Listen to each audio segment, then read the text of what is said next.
Hello, everyone. I'm Jamie Manson, president of Catholics for Choice and a member of the advisory board for the Women's Ordination Conference.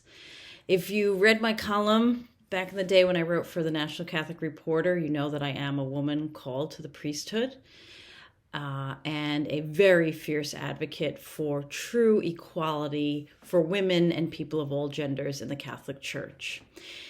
In honor of WOC's 48th anniversary, I wanted to share with you a recent story from this year. It was a day in April, and a group of Catholic Organizations for Renewal was meeting for our annual convening.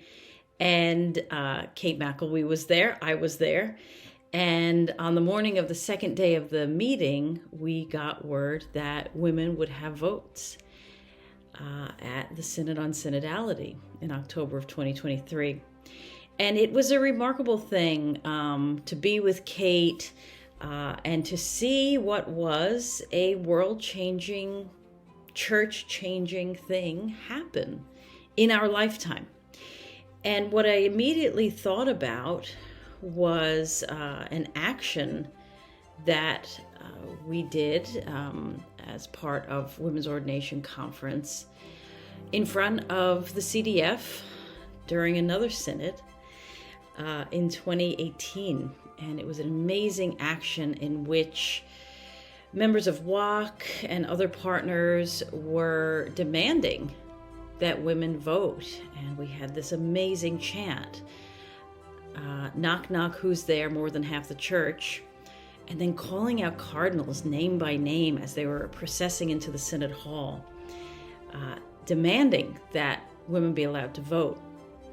Now, a lot of media were there, and they enjoyed the spectacle. But then when all the men were in the Synod Hall, they left.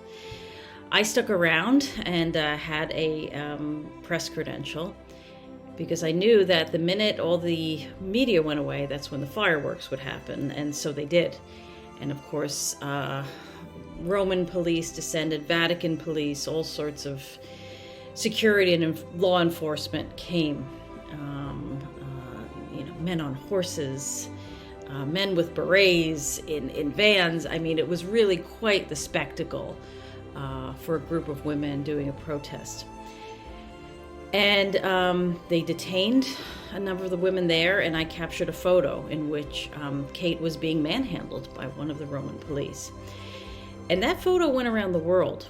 It even got into the New York Times, and it led the New York Times to call Kate and WOC suffragists for the church. And so it was very powerful, and I really believe that action changed the church.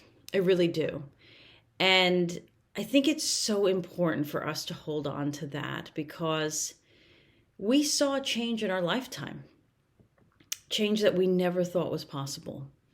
And the only reason we got that change was because we were on the edge. We were on the margins, demanding true justice and true equality. That change did not come from the middle. That change did not come from compromise. That change came from a radical commitment to truth and to justice. And so that is why we have to keep pushing from the edge, from the margins of our church. That is how change will happen. It won't happen by agreeing to some mid-level role for women like a diaconate. That just keeps women in servitude and keeps women ultimately obedient to men. We need a church in which we have true equality for women and people of all genders, leading our church, speaking with authority, yes, serving, but also leading, and not being afraid of women having full power. In the same way, any oppressed group, we would not shame for wanting power, nor should that be the case for women in the Catholic Church. And so I hope that, what happened this year inspires everyone and inspires us all to realize that we must push for our full dignity and our full equality. Because if the Catholic Church can say women are truly equal, not just equal in dignity, but equal to men in all of our capacities, it will change the world. Because the Catholic Church is that powerful, like it or not. And so, God bless WOC. The work is more urgent than ever. Please continue to support this movement because it will revolutionize countries, societies, and it really, truly will dismantle patriarchy. Happy 48th anniversary WOC. I am so honored to be on this journey with you, to be a part of you, and you have my heart forever. Thank you.